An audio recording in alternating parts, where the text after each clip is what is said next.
A woman sat across from me in a small room, and she asked me a question I have heard many times since, though that afternoon it landed differently. Her husband had died 3 days before.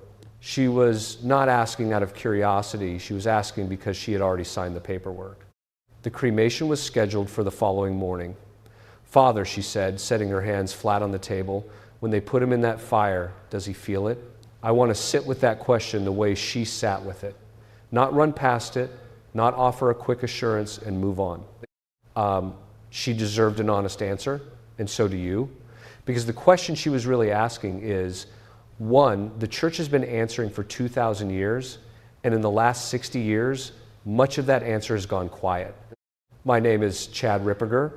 I am a priest and an exorcist. I have spent the better part of my priesthood working in areas of ministry that most people in comfortable parishes never encounter. Cases of diabolical infestation, oppression, and possession. Families whose homes have become spiritually compromised. Individuals whose decisions made in ignorance or in desperation opened doors they did not know were there. In that work, you learn what the absence of sound doctrine looks like in a life. You see the consequences. You sit across from people like this woman, and you understand that what is in front of you is not an individual failure, but a systemic one. The church gave her everything she needed to make a sound decision about her husband's body.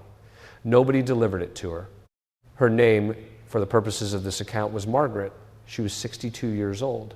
Her husband had been a Catholic, practicing in the early years of their marriage, then drifted, as many men of his generation did, into a kind of passive religiosity.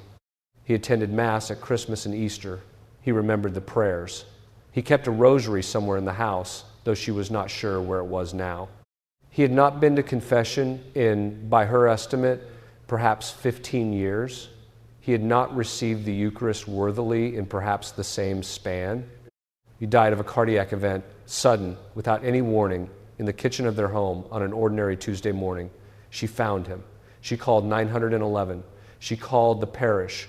The priest came and offered conditional absolution and the prayers for the departing soul. Then the funeral director came. And because their parish had no available cemetery plot, because the family did not have money for a traditional burial, because no one in the 62 years of this woman's Catholic life had ever told her clearly that the church had a specific and serious teaching about what to do with the human body after death, she signed the cremation order. She was not a careless person. She was a grieving person in a system that had failed her. There were 3 adult children. One lived in the same city. The other 2 were flying in the following day. She had not told them about the cremation order yet. She did not know how they would take it. The oldest son had been the most practicing of the 3, and she was afraid of the conversation. She sat with all of that in the room with me. I told her what I am going to tell you now. And what I told her was this: your husband does not feel the fire. Let me explain why that is true. Because the explanation matters more than the conclusion.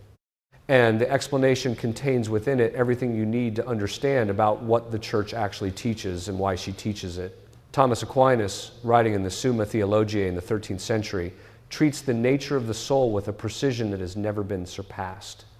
In the Prima Pars, questions 50 through 64, he addresses the nature of angels and spiritual substances, pure intellect, pure form, without matter.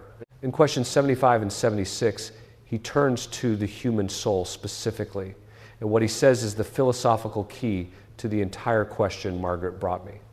The soul, he writes, is the form of the body, not a resident of the body, not a ghost in a machine, sitting behind the eyes, operating the limbs from some inner cockpit, the form.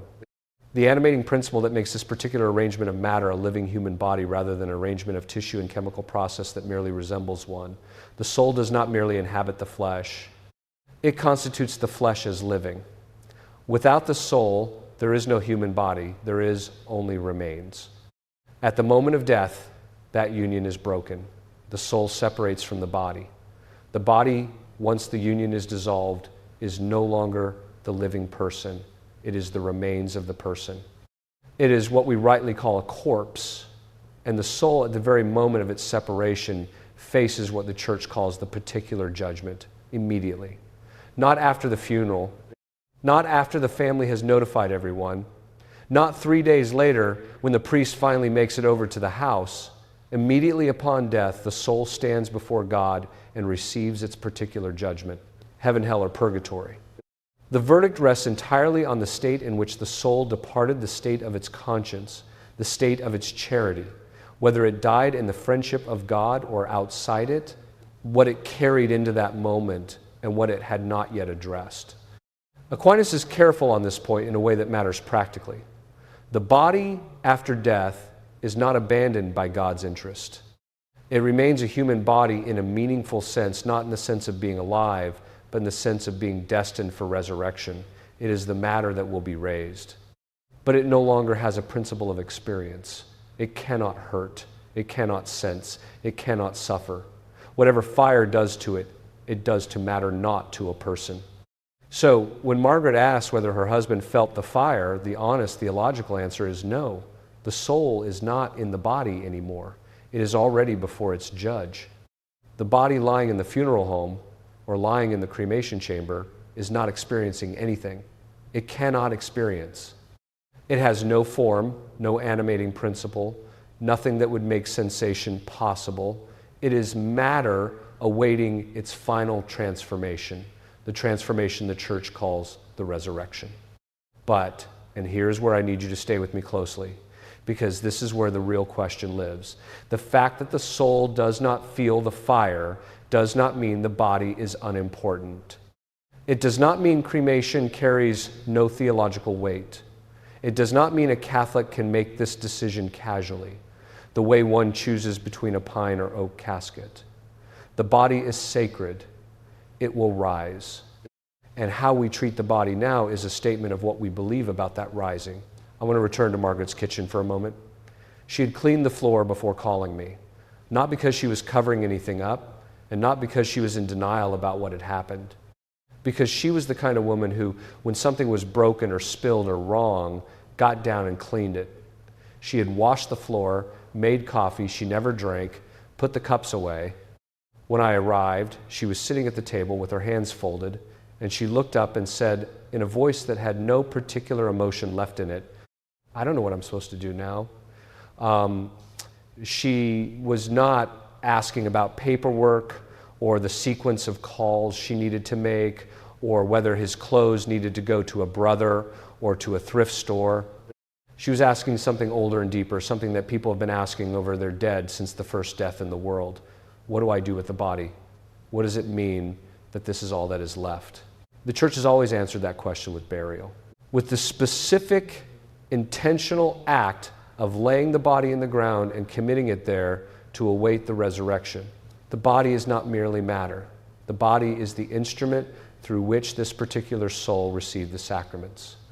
The baptismal water was poured on this particular head, on this particular skin, at a particular font, on a particular day. The chrism was pressed into this particular forehead at confirmation. The Eucharistic body of Christ was received by this particular tongue, in this particular mouth, over the course of a lifetime, Sunday after Sunday, or year after year at Christmas, or however the rhythm of the life went. The anointing of the sick, if it was received, applied oil to this flesh in its dying and conformed it in some way to the suffering Christ. The body has a sacramental history. It is not a neutral container. It is the site where the supernatural met the natural in this person's life, and it is the site where on the last day that person will be raised. 1 Corinthians 15 is not poetry. Paul is making a doctrinal claim about the actual resurrection of actual bodies. It is sown in corruption, it shall rise in incorruption. It is sown in dishonor, it shall rise in glory. It is sown in weakness, it shall rise in power. The same body, transformed, yes. Glorified, yes. Free of the limitations that suffering and time impose, but continuous with the body that was sown, not a replacement body, not a spiritual metaphor for the continuation of personality. This body, the one buried in the ground or committed to the fire or lying at the bottom of the sea, God can raise it in whatever condition it is in. But the Church's practice of burial is a statement of belief in that promise, a statement made with the body itself. Here it is, set down in earth under a cross in a marked place, awaiting the morning. This is why the saints understood burial not as a practical matter, but as a theological one. Jean-Baptiste Marie Vianney, the Curé d'Ars, who died on the 4th of August, 1859, would kneel before the bodies of his parishioners, not as a sentimental gesture, as an act of theological recognition. This body had been a temple of the Holy Spirit. This body would rise. He had been that man's confessor, perhaps, for decades. He had sat with him in the box, heard the catalog of sins, spoken the absolution, watched him leave lighter than he came in. He knew what that soul carried and what it had been freed of. When the body lay before him in death, he did not look at it as finished. He looked at it as between. Padre Pio received the stigmata, the wounds of Christ, in his own hands inside on the 20th of September, 1918. He bore them for 50 years until his death in 1968. His body was not incidental to his sanctity. His body was the site where the supernatural intersected with the natural in a way visible to anyone who came near. The wounds bled. They were examined by physicians. They resisted ordinary medical explanation. His hands had to be covered when he celebrated Mass because the sight of them was too much for the congregation to hold without disruption. He had to wear half gloves. When he died, the wounds closed. His body was buried. It was exhumed decades later and found in a state that defied ordinary decay. The Church does not treat such things as coincidences. The body of a saint is a relic. It is held in a reliquary, venerated, visited by pilgrims, touched by those seeking healing. Because the Church believes, and has always believed, that holiness is not merely a quality of the soul. It marks the body. It persists in the body. It will flower in the body at the resurrection. The tradition of burial was not an accident of pre-modern sanitation. It was not simply a practical measure taken before refrigeration. It was a theological statement made with earth and cross and prayer and incense. We believe in the resurrection of the body. We act accordingly. We lay this body down in sacred ground. We commend it to God. We mark the place. We return to pray over it. The cremation permission came in 1963. The Church, weighing pastoral and practical realities in the post-conciliar period, lifted a prohibition that had been in place for centuries. This was not a doctrinal shift. The underlying theology did not change by a single syllable. The Church still believed, as she had always believed, that the body would rise. She still preferred burial. But the pastoral permission opened a door. And what came through that door over the following 60 years was not merely a change in funeral practice. It was, in many cases, the quiet disappearance of the theology that had given burial its meaning, so that when families now choose cremation, they are often doing so without any of the doctrinal context that would help them understand what the Church requires or why those requirements exist. Margaret did not know any of this. She had never been told. No one sat her down at any point in her Catholic life, not in her parish school, not in her marriage preparation, not in any of the homilies she had heard over 62 years, and explained that the Church teaches the resurrection of the body not as a general spiritual aspiration, but as a concrete doctrinal claim with specific implications for how we handle the dead. Nobody told her that if cremation was chosen, the ashes had to be buried in sacred ground. Nobody told her that scattering was not an option. Nobody told her what the body is. When I finished explaining the theology to her, the soul at judgment, the soul not in the body at the moment of cremation, the body as sacramental site, the resurrection promise, what the Church actually requires for cremated remains, she sat for a long moment. The kitchen light was on. There was a ceramic rooster on the counter that I noticed because I was trying to give her space. Then she said, "Then he's already gone from that body." I said, "Yes." "And he's already stood before God." I said, "Yes." "Then what I'm worried about that he suffered in that fire, that's not what I should be worried about." I said, "That was correct." And then she asked the harder question. She looked at me directly and said, "Then what should I be worried about?" I told her, the soul does not suffer in the cremation fire. The soul has already faced the judgment. But there are two things that bear on this situation with real weight. The first is the state of his soul at the moment of death, what he carried into that judgment. The second is what she could do right now for the body and for the soul. For the body, the church requires in ad resurgendum cum Christo, the instruction issued in 2016 under the authority of the Congregation for the Doctrine of the Faith that cremated remains be treated with the same reverence owed to a body. They must be buried in a cemetery or in a space specifically set apart for the dead, a consecrated columbarium, a crypt that has been properly blessed. Keeping ashes at home is not permitted under that instruction. Scattering them is not permitted. Dividing them among family members as keepsakes is not permitted. These are not bureaucratic obstacles invented to complicate grief.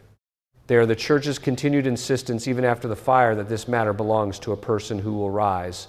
These remains deserve a place, a marked place, a place where the community can return to pray. Margaret's husband's ashes had not yet been scattered. They were still at the funeral home in the standard container they use. She could still do this correctly. She could still give him a place in sacred ground with a marker in a Catholic cemetery. She could still give him that. I told her that, and I watched something release in her face. Something she had been holding since she signed the paperwork the morning after he died. She had not told anyone she signed it. She had been carrying that alone. For the soul, she could offer masses. She could pray the rosary for his intention. She could apply indulgences gained through acts of piety to the souls in purgatory, and in particular to his soul, asking God that whatever benefit could accrue to him by her prayer in his mercy be granted. The living can help the dead. This is not wishful thinking or sentiment. It is Catholic doctrine, rooted in the second book of Maccabees, confirmed by the Church through every century of her life, operative across 2,000 years of the tradition. The communion of saints is not a metaphor. The Church militant, the living, and the Church suffering, those in purgatory, are in real communion. Prayer crosses that boundary. The offering of the Mass crosses that boundary. She should not waste any of the time she had now. She left that afternoon with a plan. It was not perfect. She could not go back and arrange the burial he had not had, or give him the confession he had not made, or undo the 15 years of drift. But she could give him the ashes in sacred ground. She could have a priest bless the burial. She could offer masses for him every month for a year and longer. She could pray a rosary daily with his soul and her intention. These were not small things. They were the things the tradition had always given the living to do for the dead. I tell versions of this story because it captures in miniature what I see across the full range of my ministry. A Catholic who loved her husband, who wanted to do right by him, who had been failed by 6 decades of catechetical silence on the very doctrines that would have guided her correctly. She did not choose cremation out of contempt for the body. She chose it out of financial pressure and complete ignorance of the teaching.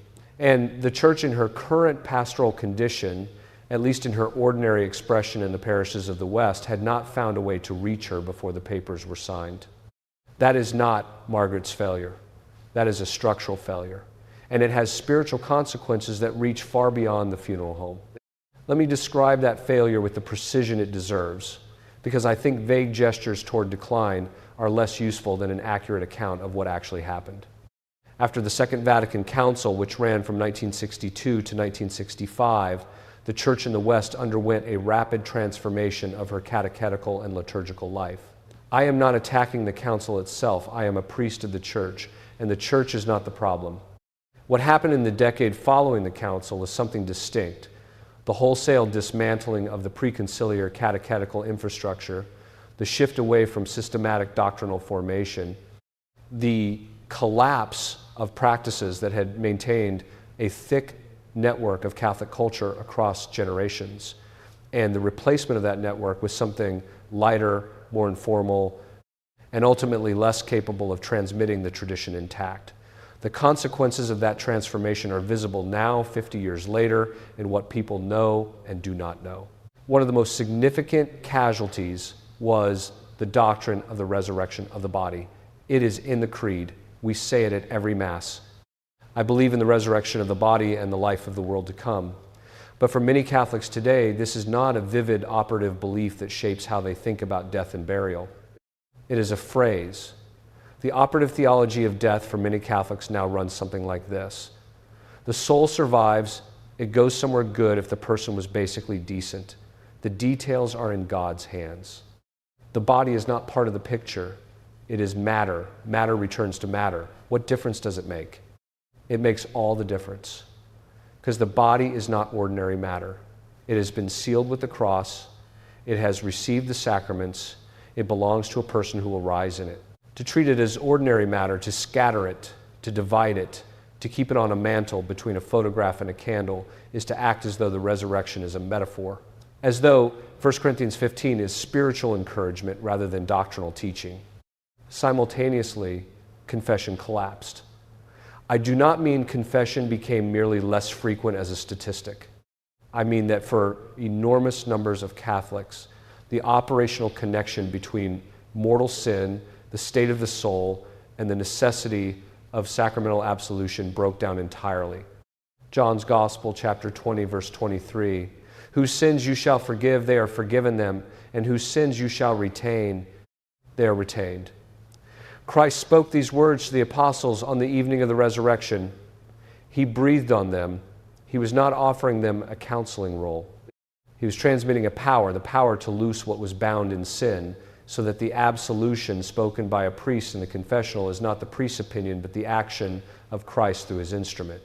When that sacrament goes unused, when Catholics go 5, 10, 15 years without confession, the soul accumulates what it accumulates. And when death comes suddenly on a Tuesday morning in the kitchen, without a chance for last rites except conditional absolution over a body already cold, whatever was accumulated stands before the particular judgment exactly as it was. I am not saying Margaret's husband was condemned. I do not know that, and it is not my place to speculate on any specific soul's judgment. God's mercy is not bounded by what we can see. The thief on the cross received paradise in his last moments. But I am saying the risk is real. And the church gave us confession precisely to manage that risk proactively, not to rely on the mercy available at the final moment, but to maintain the soul in a state where if death came without warning, it came to a soul that had been regularly cleaned and prepared. The collapse of confession in the post-conciliar West means that millions of people are dying with decades of unconfessed mortal sin standing against them, and the people who love them are left afterward asking questions they were never equipped to ask correctly. The question Margaret asked me, does he feel the fire, was the wrong question, though she had no way to know that. The right questions were, what state was his soul in when it met the judgment? What can she do now for that soul? And what does she do with the body to honor the theology she professes? That replacement of right questions with wrong ones is a symptom of the systemic failure. The demonic does not need to do much work in that environment. The enemy has stopped hiding, as I have said before in other contexts, because the infrastructure of spiritual protection has been so thoroughly dismantled in the West that he does not need concealment. The sacraments are available. The church has not closed. But when a woman gets to 62 without understanding the resurrection of the body well enough to make a sound decision about her husband's corpse, the demonic does not need dramatic interventions. The field has already been cleared. Peter writes in his first letter, chapter 5, verse 8, "Be sober and watch, because your adversary, the devil, as a roaring lion, goes about seeking whom he may devour. The lion does not roar when the flock is already scattered. He has no need. He is patient. He has watched this particular unraveling for 60 years, and it has served him well." This is the second place in this account where I want to say plainly what I am not claiming. I am not saying that every Catholic who has chosen cremation has done something gravely sinful. I am not saying that ashes scattered at sea doom a soul. I am not the judge. The particular judgment belongs to God alone, and God's mercy is not mechanical, not limited to the visible sacramental economy. What I am saying is that the Church's teaching is clear, that it rests on a serious theology of the body, and that the failure to transmit that teaching has left millions of people making decisions with real spiritual and theological weight, as though those decisions were merely logistical. That ignorance was not their fault, but now that you have heard it, the ignorance is not available to you as an excuse. Here's what I told Margaret to do. Here's what I am telling you now. Go to confession this week, not at some unspecified future point this week. If you do not know when your parish offers the sacrament, look it up tonight and go on the next available day. If you have been away for years, go anyway. There is nothing in your life that has not been confessed by someone before you, by someone perhaps worse, or perhaps simply burdened in a different direction and absolved. The priest is not there to evaluate or condemn. He exercises a power given by Christ, and the effect of that power is the washing clean of whatever was bound. Go. Go to Mass and go worthily. If you are carrying unconfessed mortal sin, receive absolution before you receive the Eucharist. Paul's letter to the Corinthians makes the stakes explicit. To receive unworthily is to eat and drink judgment on oneself. This is not a rule designed to keep people at a distance from the table. It is a protection.